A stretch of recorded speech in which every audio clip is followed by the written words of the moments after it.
Bonjour, ravi de vous retrouver. La situation en Tunisie reste instable aujourd'hui encore, et ce alors même qu'un gouvernement d'unité nationale doit normalement être dévoilé ce lundi. À Lyon, ces troupes ne semblent pourtant pas réellement inquiéter les passagers en partance pour la Tunisie. Ils étaient nombreux ce week-end à Saint-Exupéry. Notez par ailleurs que près d'1 millier de personnes ont défilé dans les rues lyonnaises samedi en soutien au peuple tunisien. Gérald Bouchon. 1500 à 2000 Tunisiens dans les rues de Lyon samedi, à l'heure où l'on apprenait que c'était finalement le président du Parlement qui prenait le pouvoir au pays.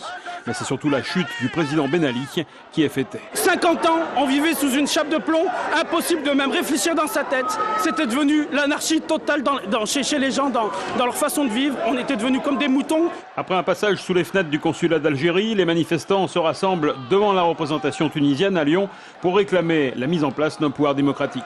Ben Ali est parti. Maintenant, il faut démanteler les rouages de la dictature.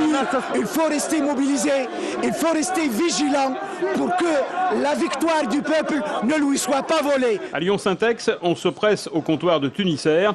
Difficile d'embarquer, destination la Tunisie. Les gens ne sont pas allés travailler, voilà, c'est ça, il manque de gens travailler. Les gens ont peur de sortir aussi, donc c'est pour ça que c'est difficile de trouver l'équipage, les gens sur place pour travailler enregistré, donc c'est pour ça. Je m'inquiète pour la famille, pour tous les Tunisiens, pour tout le monde, voilà.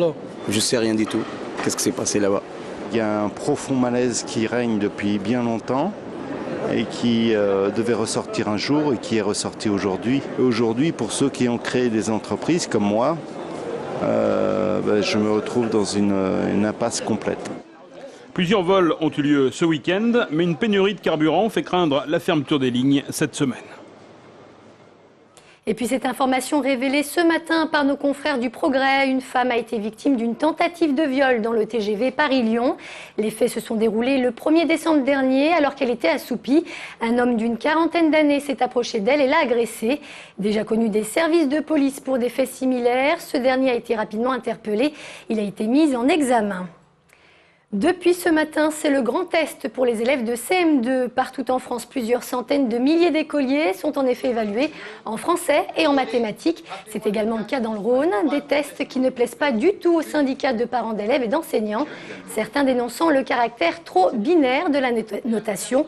On écoute à ce sujet Laurent Servonnet, responsable du CNUPP, au micro de David Segal.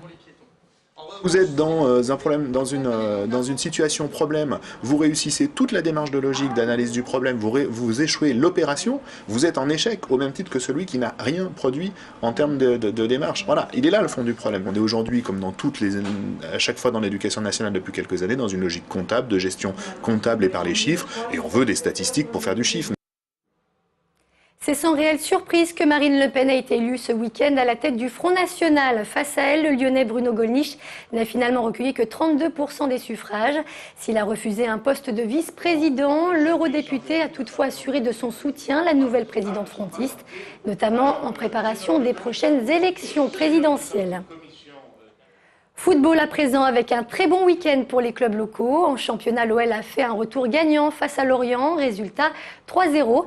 Mais la belle surprise est venue de Vaux-en-Velin. En Coupe de France, les Vaudais ont en effet créé l'exploit en se qualifiant en 16e de finale face à Jura Sud. Émilie Deschamps.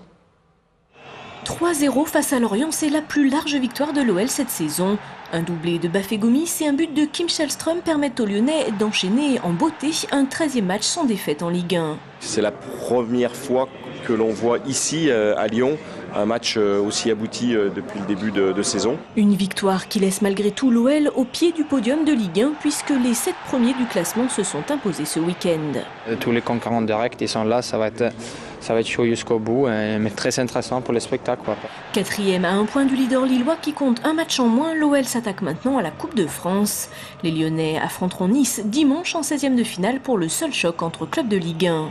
Une équipe de L1 aussi pour Vaux-en-Velin au prochain tour de la Coupe de France. Le FC Vaud qui a créé l'exploit samedi en battant le pensionnaire de CFA Jura Sud en 32e accueillera le Stade Rennais. Jouer Rennes, 3e du championnat de Ligue 1, c'est magique, c'est féerique. Je veux dire, c'est vraiment la cerise sur le gâteau. Vaux-en-Velin devient donc le petit pousset de la compétition. Une qualification que les hommes de Mustapha Assaïn ont arrachée au terme de la séance de pénalty. En 65 ans d'existence, le FC Vaud n'avait jamais connu ça. On a pu donner un peu de joie à beaucoup de monde, donc pour nous c'est une satisfaction énorme. Surtout pour les petits et pour la population vaudaise. Et pour accueillir Rennes, le FC Vaud devrait disposer du Stade Balmont et ses 5000 places à la Duchère. Coup d'envoi de ce choc des extrêmes dimanche à 14h30. Avant de se quitter, je vous rappelle que c'est ce soir que seront remis les Lions du sport, des trophées récompensant des athlètes de la région dans des disciplines aussi variées que le rugby, l'escrime ou encore la natation. 6 trophées seront ainsi décernés. Une cérémonie à suivre en direct sur notre antenne depuis le Transborder à partir de 20h15. Voilà pour l'essentiel de l'actualité. J'aurai le plaisir de vous retrouver à 17h pour le 3 minutes chrono. Excellent après-midi sur TNM1.